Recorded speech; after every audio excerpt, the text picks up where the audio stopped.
Good day everyone. Welcome to Technology for Teaching in Elementary Grades. For today's topic is all about 6 small but mighty ways to make your students feel important. Module 3, Lesson 5, presented by Irene Cantano. Introduction. According to Stephen Merrill, hundreds of brilliant educators weighed in with tactics to make kids feel like important members of the school community.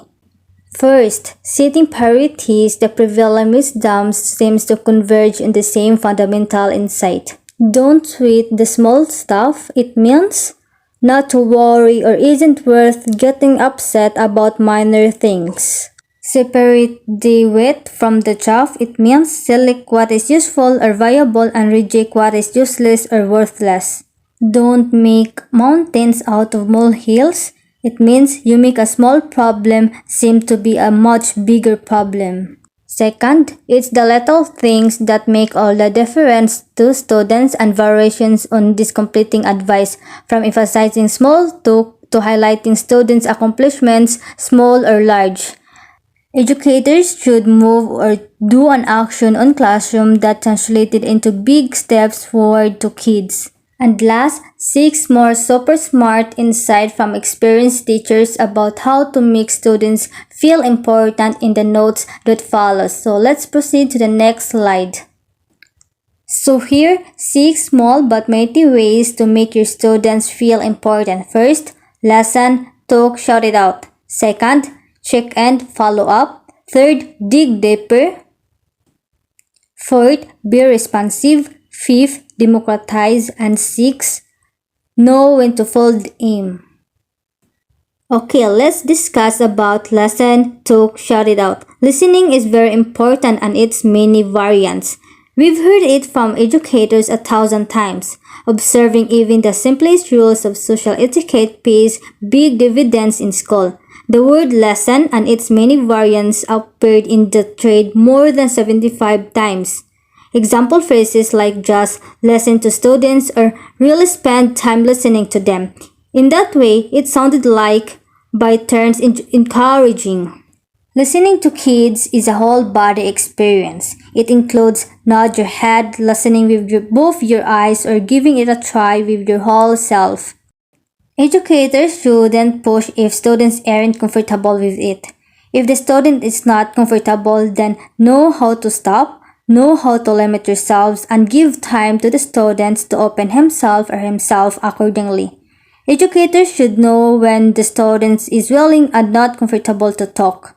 Listening more actively sends a signal that you care. If you can make eye contact, sit down next to them, kneel beside them, and ask questions about what they have going on. In that way, students feel that their teacher is being cared with them and give time and effort to listen them. Try to greet kids by name. You should also try to greet kids by name at the classroom door, in hallways, and anywhere you encountered them. Like for example, "Hi Johnny, how are you? Good morning Nate," and invest the time to get their names right. It's best to get their personal preference and ask them to pronounce it. Aim to call each of them by name during the class and try to direct a single idea or sentence to as many kids as you can. By knowing their names, preference, and other stuff, teacher and students have a strong relationship and being connected comfortably. Give kids an extra boost. Finally, to give kids an extra boost, consider in class and school-wide, it is important as teacher to help the students to build their self-confidence and motivate them in any circumstances. Teacher is the one who encourages, not the one who makes students afraid or the reason to lower their self-esteem. And last, make some shout-outs and announcements. For example, birthday shout-outs on the whiteboard and make a short video of the announcements every day. Shout-outs of birthdays of students, it is small gestures that students look forward to. Through shout-outs and announcements, students feel happy, feel blessed, and inspired. Teacher also should be creative in making shout-outs and announcements so that students get more excitement. Let's proceed to check-in, follow-up. Create more durable bonds with students. In that way, students feel comfortable and open themselves. Need to nurture a rich dialogue over weeks and months. Of course, to create more durable with students, you need to nurture a rich dialogue over weeks and months, asking lots of questions and crucially following up to demonstrate authentic interest. More serious questions and about upcoming events for the students. Sometimes more serious questions such as what do you like about yourself, and touching base periodically to ask about upcoming events, asking about their siblings, pets, birthdays, and students' passions. Sometimes students are more open when they talk about their life and not more on academics. They feel free to talk as much as they want. Example, check in on a pet's health or recent school event they participated in. Send a note how to encourage a life-changing event in the family. Remembering little things about their life and then asking about it a few days or weeks later. Remembering little things about their life is a good way to start conversation and the more the students express themselves. Set an alarm for a class in the following week. For example, when you hear anything interesting, set an alarm for a class in the following week. Example situation, one of your students joined in a dance competition yesterday. Then you will ask her how yesterday's dance competition went. And through notes of the some events of your students makes them feel important. Okay, let's proceed to the third one. Dig deeper. When problems arise, start conversations about discipline with the question, are you okay? Sometimes, of course, kids experience life events that are hard to talk about, and identifying students at a critical juncture may be the difference between progress and a lost year. When you see your students feel sad, anger, or hesitations, talk to them like one-on-one conversations, just teacher and the students in a private room or in a private place, so that student can talk with his problems, and as a teacher, you should also know how to give advice in which student can understand and without any pressure. Make time to read their assignments carefully. Through make time to read their assignments carefully, it often gives clues like they have their family problem or they feel broken or they feel alone. And last, more proactive approach. It means more effectively support students who may experience greater difficulties and require additional support. Example situation, my students wrote in journals at the beginning of each day. I told them that I would not read everything, but if there was something they really wanted me to read, they were to turn down the corner of the page. It means that educators should wait when and how the students asking help or to express themselves. The fourth one, be responsive. Adjust your curriculum to match students' interest. When you know your kids, you can adjust your curriculum to match students' interests. And it is very important to know your students individually so that you can determine their strengths and weaknesses to help them to build their strength more and to develop the areas where they are weak. Provide alternative assessment options for kids based on preference. Of course, everyone has their own preference. That's why each student should experience the different assessment to determine where the areas they are good and bad.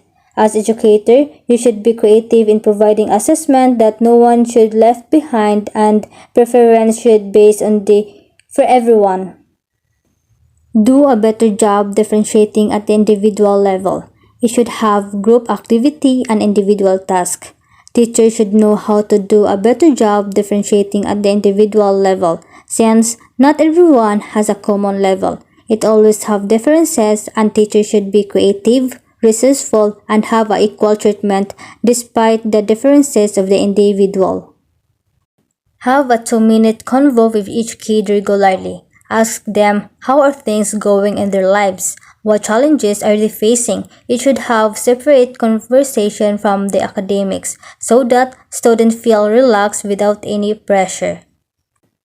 Incorporate their culture and language in class. It is one of the factors that makes students connected, united, and free when teachers incorporate their culture and language so that there is no any bias. It can avoid discrimination and other students know how to respect others' culture and language because you as a teacher explain and incorporate the different culture and language in the class.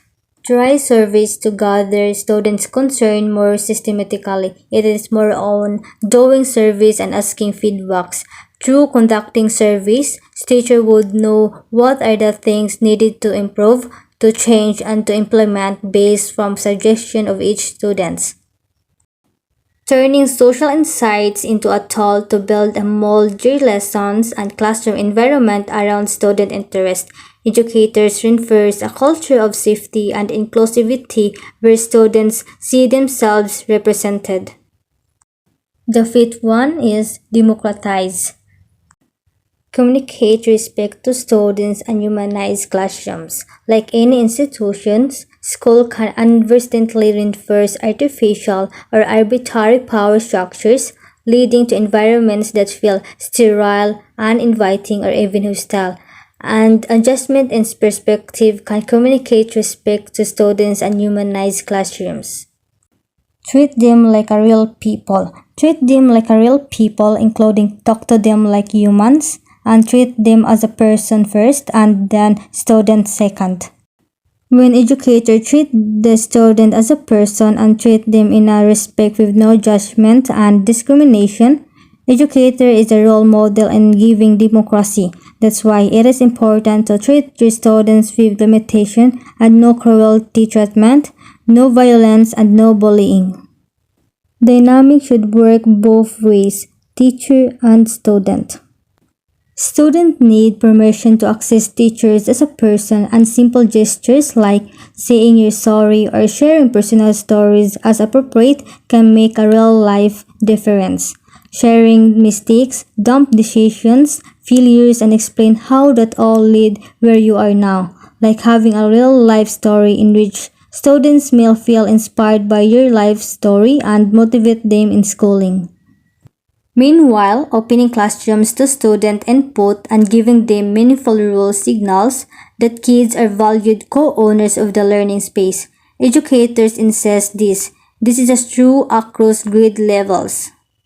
In elementary school, kids take charge of simple things like raising the blinds, watering the plants, or straightening up the art supplies. Doing the daily routines makes the students knowing the rules and responsibility. Never say no students who are asked to help struggling ones. Of course, when students experience struggling on what they are doing and asking help, as teacher, you should help the students. It is important that you, teacher, value and respect your students. Never say no when students need your help. It is one of your responsibility to teach them that kind of manner, helping others who need your help. And last, give students jobs in the classroom. Through giving students jobs in the classroom, they feel integral to the community. Know when to fold them. Sometimes read the room and call it a day 5 minutes before the period ended. Talk and joke around before the bell sent everyone. Observe the environment if students are feel tired and bored. As a teacher, you need to find a solution to make your student feel energized and happy. As a teacher, you should also know how to act serious and be humorous sometimes in front of them. Sometimes it is good to give students a break from the discussion or let them rest from the discussion. Spend time with them like sharing funny talks and joke. Let them relax and enjoy the rest of the time. Have to assess everyone's body language and need to be able to exercise that kind of discretion.